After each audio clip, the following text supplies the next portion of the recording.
વડોદરા શહેરમાં અકસ્માતોનો સિલસિલો યથાવત જોવા મળી રહ્યો છે। વડોદરા શહેરના મકરપુરા ડેપોથી જીઆઈડીસી તરફ અંદર જવાના રસ્તે ક્રેન ચાલકે રાહદારીને અડફેટે લેતા રાહદારીનું ઘટના સ્થળે જ મોત નીપજ્યું હતું।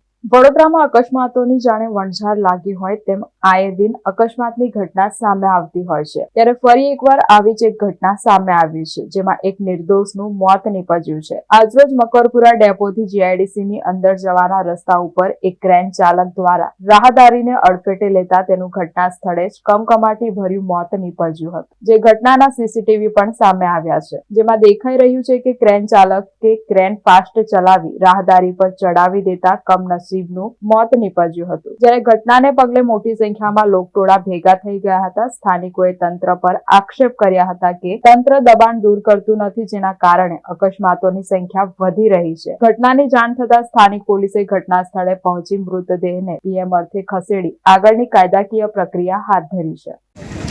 पहला कई बाजू जतो तो कई बाजू जतो बस उधर से खड़े खड़े बात करना। આ દબાણના લીધે પ્રોબ્લેમ થાય છે બધો। જીઆઈડીસીના જે કાર્યક્રમ મેન માણસો છે જે બીસીસીઆઈ એ લોકો થોડું ધ્યાન રાખવું જોઈએ કે ભાઈ સૌથી પહેલા રસ્તો પહોળો કરો।